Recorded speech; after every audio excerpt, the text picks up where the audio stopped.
We continue on through this Crop Progress Tuesday. Mark Oppold, thank you so much for joining us, and we head east to Whitehall, Maryland. If you're a regular viewer and listener, you know that Tuesday brings Ben Hushon. If you're new to us, we crisscross the country here, and Ben is in Whitehall, Maryland, covers that eastern part of the country for us. Ben was showing a lot of heat in the central part of the country. You have had to have that umbrella out every day since almost we talked last Tuesday.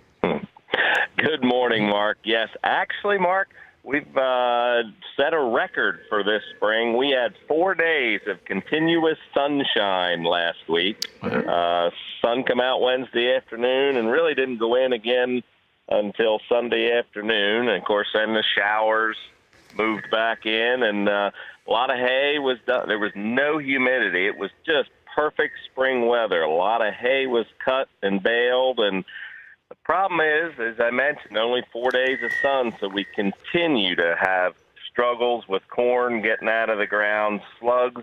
You can now drive down the road. You don't even have to walk out in the field, and you can see big circle areas where guys are looking at replanting, et cetera. So it has absolutely been a challenge. You got some, I want to get to corn in a minute here, but you also have some barley that is moving along maturing-wise, and you wanted to cover there. Let's talk about the barley crop out there in your part of the country.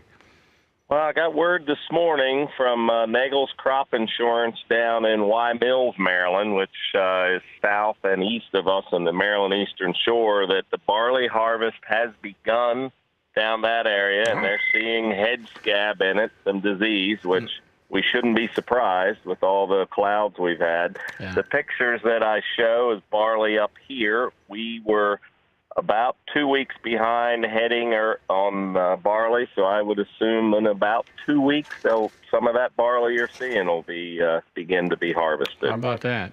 And then, of course, all the weather certainly affecting the corn stands early in the season. We know the conditions improving in parts of the country, but what about your area?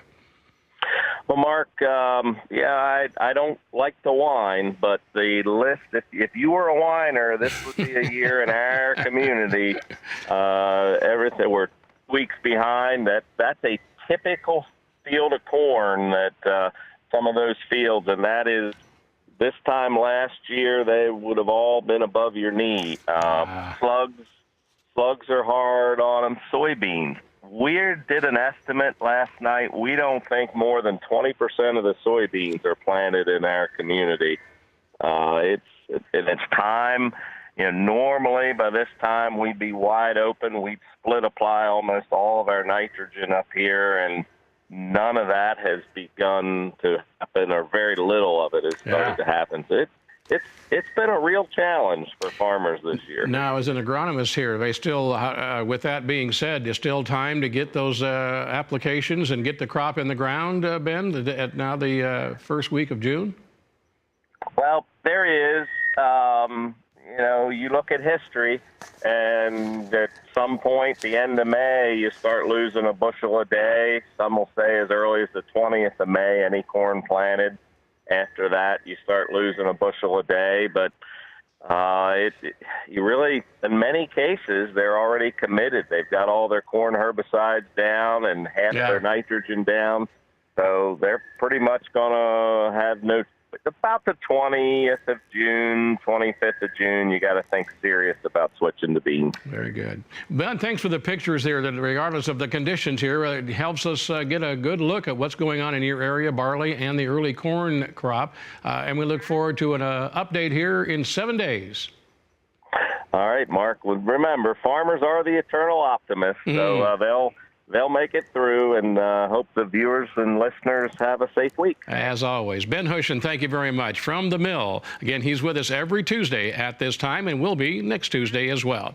We'll take a break, come back, and check the livestock trade. Going to check back in with Ed Serwin and get the whole update on the commodities after this.